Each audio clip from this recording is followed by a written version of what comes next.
Mick Corrigan here from Action Coach, and got another Business Spotlight interview today with Keith McCabe. Keith is the director at AVAM Solutions. Keith, tell us about AVAM Solutions, including how you got the name AVAM Solutions, please. I will do. Hi, Mick. Thanks for having me on. Yeah, so AVAM Solutions, we're a procurement consultancy. We're based in Chorley in Lancashire. I've been working in procurement for about 25 years, but started this company just before lockdown, actually, in 2019. And basically what we do is we're all about helping businesses streamline their procurement and their supply chain. Really, essentially, we're commercial problem solvers, is the way I like to think of it. So any kind of commercial issues that you have, we can help with. The main things we do, there's four main areas of service we provide. We do cost reduction services. So, we'll do a deep dive into a company's spend, work out who they're buying from, what they're spending, and find ways to cut costs. The second area is contract and performance management. So we help clients stay on top of their contracts, make sure that they're managing their suppliers well, delivering what they're expecting them to deliver, that kind of thing. Third thing is project delivery. So we've got a team of interim consultants who can jump onto projects as and when required for clients and handle everything from running a tender to doing some negotiations, mobilizations, that kind of activity. And then the last thing that we tend to do is help businesses build procurement strategies. So work out exactly what's the best way that we should be buying X, Y, and Z, and we can build strategies that kind of align with the business objectives as well. In terms of the name, AVAM. So my name's McCabe. I'm Keith McCabe. The motto of McCabe is, I won't pronounce it correctly, but it's a Latin phrase, aut vincere, aut mori. So that's where it comes from, and it means to conquer or to die, which I thought was suitably dramatic to use as our company name. So that's where that comes from. Especially in procurement, yes. Yeah, exactly. If you don't cause the death of your supplier when you're negotiating, you're doing something wrong. And what type of customers are you dealing with, Keith? So the main types of people we deal with are normally, in terms of the people, it's normally procurement directors, finance directors, chief execs, chief operations officers, kind of senior leaders within businesses. And we tend to work with a mix of blue chip companies, that are more established and have procurement teams, small and medium-sized enterprises who don't often have procurement teams, where you sort of have to go in and sort of start a more fundamental level with them, and also public sector organizations. So we've done work for different governmental departments as well. Industry-wise, we've worked in manufacturing, FMCG type environments, a lot of work in facilities management, construction, healthcare, and even pharmaceuticals. All right, real spread then, yeah. Yeah. So there are obviously other companies that do a similar thing, although it is quite niche, I guess, as well. But what would you say, Keith, differentiates you from other options that might be out there? Well, I like to think we do things a little bit differently. So the first thing is, we're all experienced. So all of our consultants have been working in industry previously, so that we're not career consultants, if you like. We've been in the seats that our clients sit in. So we like to think that gives us the ability to empathize and identify with what's going on with them. We're very flexible, both in terms of how we work and also the pricing that we agree with people. So we're open on different commercial pricing models, if that's fixed fees for pieces of work, day rates, or even sharing savings. We're open to what works best for our clients. And then the last thing is, it's not unique, but it's certainly something we focus on is, we pride ourselves on bringing some personality to the table, developing relationships, bit of energy, there is a stereotype within the procurement community.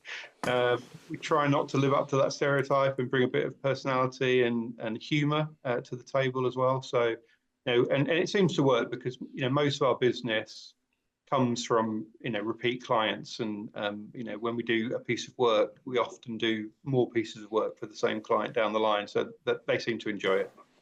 Brilliant. I can see the difference standing out there, head and shoulders. Great. What about the future then, Keith? What's that looking like for you? So, I mean, I think from a company perspective, we obviously want to keep growing. We've been going for 5 years now. We've had 5 good years, but we're looking to obviously grow business. And anyone that listens to this podcast that wants to get in touch, look me up on LinkedIn. I'm easy to find, Keith McCabe, and I'll be happy to talk to you. I think for the industry as a whole, there's a whole piece around resilience. So, we all took it for granted, I think, for years that things would be available when you needed them. And everyone was focusing on price and almost only price.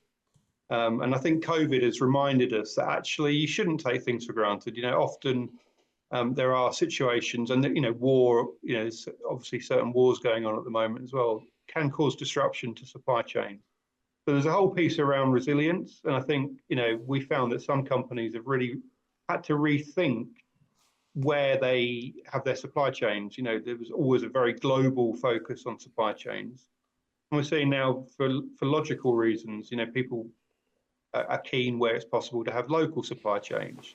Obviously there's a sustainability benefit of that as well, but also it's less subject to disruption. So there's a whole resilience piece that we're working with clients on. And I guess, Keith, what you're saying there is that it's not just about the price; it's about having the product or service available. Exactly, yeah. Because you can have the cheapest product in the world, but if you can't get hold of it, then it's not worth anything. So, yeah. So I think COVID and all the disruptions, people had lots of problems getting hold of stuff during COVID.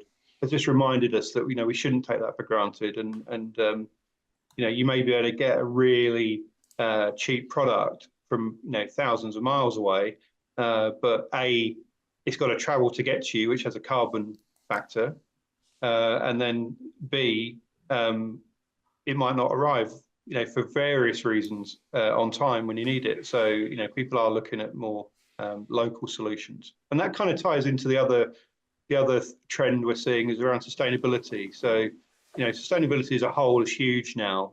Lots of clients want to reduce their carbon footprint, and the vast majority of companies' carbon footprint comes from it's called Scope 3, very technical, but what that means is basically their supply chain. So, most of the carbon footprint a company has is through its suppliers and what they do. So obviously we can help companies choose the right suppliers to help them with that sustainability journey.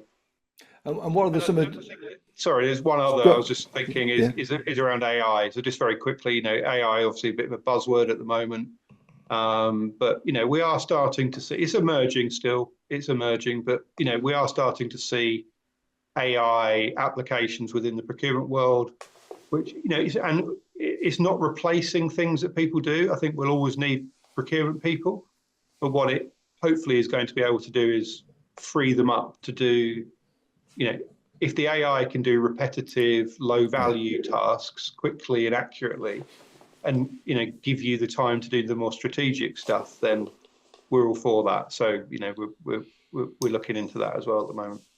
Absolutely, it must be embraced, that for sure. Yeah, definitely. So looking back over your, not so much your 25 years of experience, but since you set up this business in 2019, what have been the learnings as you've grown the business and developed the business to where you're at right now? That's a good question. I think probably the thing that I've learned more than anything else is that I love variety, more than I thought I did.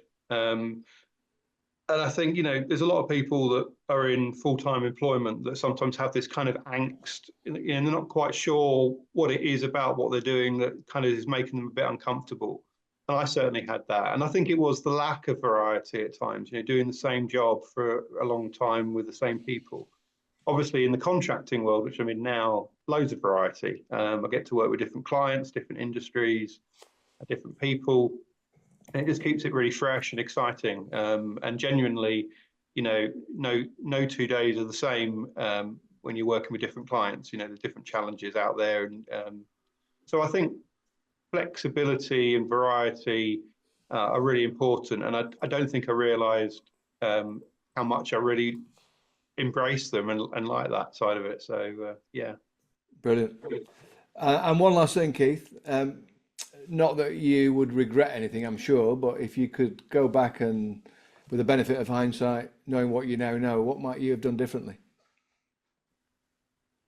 Yeah, I mean, look, we've been going for 5 years. It's gone well. I'm not, so there's not loads of things I do differently because I'm quite pleased with how it's gone. I think there are a couple of things though. I think, well, first, this is a bit of a cheat answer really, but I would have started the business sooner if I could have my time back again. I spent a long time in industry, in procurement, and was always kind of the opinion that it was too risky to start your own business.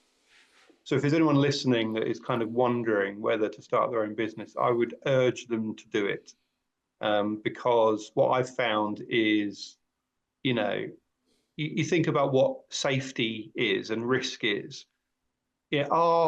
In the current climate, in the current economy, is a full-time job really that safe? I've certainly found I had a couple of redundancies over a short period of time, and that was the trigger for me to say, actually, I'm putting off doing this thing because it's too risky. But what isn't risky? Working for a company is risky, and I think if I'd have realised that sooner, I would have started this sooner, and I'd have been having all this fun sooner. So that's one thing. The second thing is, I would focus more on growth. So, when you start a business, I think, all your attention and your energy goes into getting that first client or your first few clients and then doing a great job for them. And I think, quite rightly, but I think that you've got to strike the balance. And what I've learned is, you've got to always be looking for the next client, that the ways to grow your business. Even if you're busy, you've got to carve time out to look for new business, because what you want to try and avoid is the sort of feast and famine type approach that you can have if you don't do that. So yeah, there's a couple of things that I would do differently, but without wanting to sound smug, I'm quite pleased with the way it's gone. I wouldn't change a huge amount. And so you should be, Keith. So thanks very much for those insights. That's been fascinating, and I wish you all the best for the future. Thank you very much. Brilliant. Thanks, Mick. Thanks for having me on.